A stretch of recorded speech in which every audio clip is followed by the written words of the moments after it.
Alright, this is my Barcelona Pavilion case study pinup. Right here you can see the roof plan. This view doesn't really show many of the structures inside the building, but it does help to show you where the roof is, kind of like where you would get shading.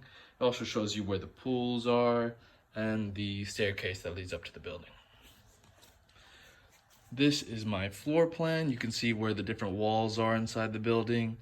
This plan kind of helps you to see how the areas are split up inside the building, as well as showing the two different pools and the staircase that leads up to the building again. Here I have my different elevations and my section drawing. My section drawing was kind of lining along the edge of the building. This kind of helped you to see all the different structures of it, as well as the benches, the pools, kind of giving you a whole view of the building.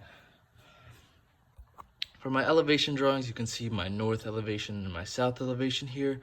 I added shading because it kind of helped you to see like how some areas were farther in front of the others, as well as showing you how in some situations there would be like a roof overhanging the building, kind of giving you like a 3D perspective on a 2D drawing. I have this as well on my east elevation and my west elevation.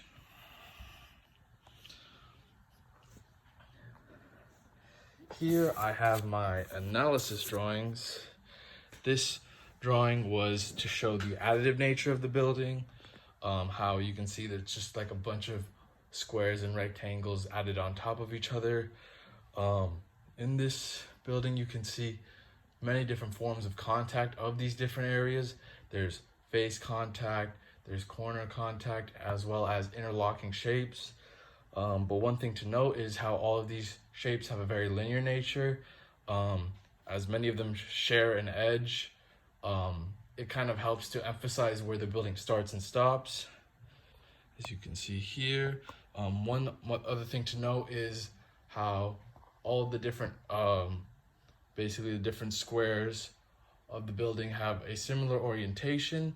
When there are shapes within a building that have different orientation, it kind of blurs the line of where the edges are, further emphasizing basically the geometric nature of the building.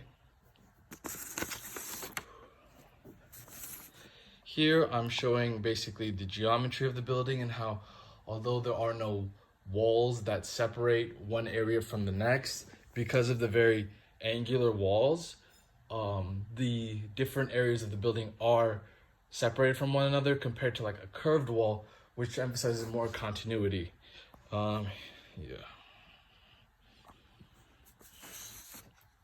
Here I'm showing the lighting of the building. With the lighting of the building, even though there's many walls inside the building, at certain times of the day you can see that light can shine through almost the entire building. And there are many windows on the edges of the building. This helps to basically create a more vibrant feel from the inside of the building, as well as the fact that a lot of the material is like white marble inside, which also helps to emphasize like the very bright nature of the building. And another thing I wanted to stress was how there were pools along the walls of the building, and this basically helps to reflect light into the building that wouldn't normally be able to reach because it's being blocked by the walls. Yeah, this is my Barcelona pinup. Hope you guys enjoyed.